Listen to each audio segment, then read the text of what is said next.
Neil Schoblum.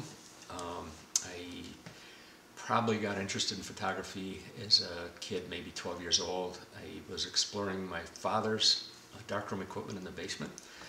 Got into it, started playing with it, and he realized I had an interest in it, so I lived next door to a newspaper photography editor.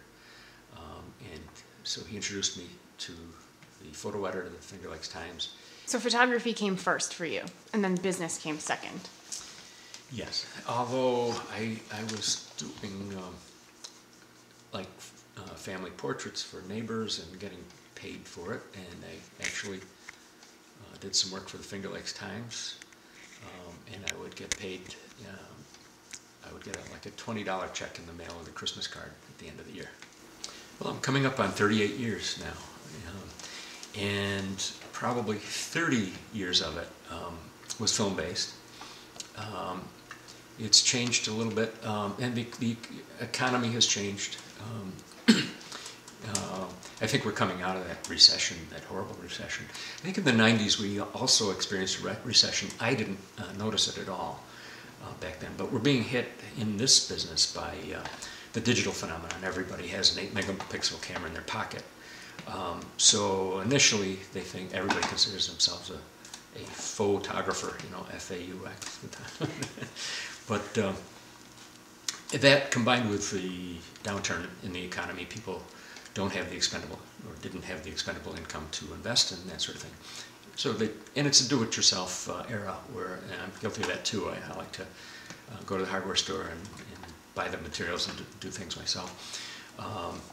When it comes to photography, people are doing the same thing.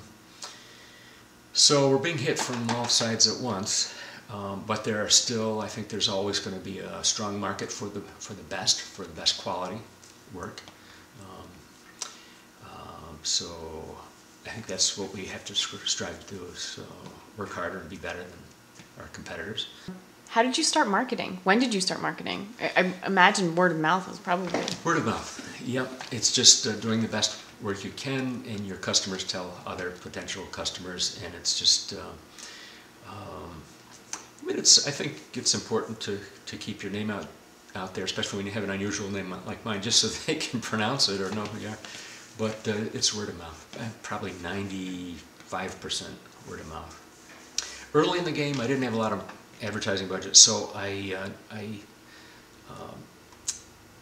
joined some group shows through community shows, bank exhibits, opera house exhibits, the theater exhibits, because they're usually free and they're usually looking for things to display. And so I did a lot of that sort of thing. And then I joined, in 1975, I joined the Professional Photographers Society of New York and went to my first seminar in Rochester. And I've been a member ever since. And I'm now, I've been the kind of like the permanent secretary for the PPSNY. This is probably going on 20 years now, as secretary for the Finger Lakes Professional Photographers Society.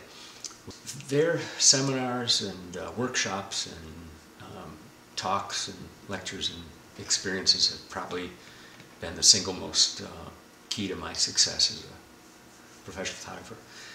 Just the ability to talk to peers, to have the networking, to pick up the phone and call somebody if you have a problem, a question. It's been a very supportive outfit, and it continues to be. What advice would you give to somebody just getting started?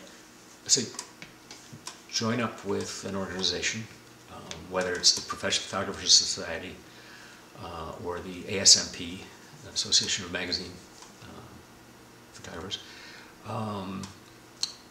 Those will give you a lot of practical, hands-on experience and a network of support that you won't get anywhere else. Is there anything else that you think I should know? I mean, other than just basic advice, is there... Well, you're definitely in the mecca of leading state-of-the-art technology at RIT. So that's going to bode well for you. They have a very effective job placement program. I've had several interns from RIT. They're all doing well. One is in package design, and she works in Baltimore. She's making a lot more money than I will ever make. Another is a pretty successful photographer, studio photographer like me. One's in biomedical photography, and she's loving it. So I think you're on the right track.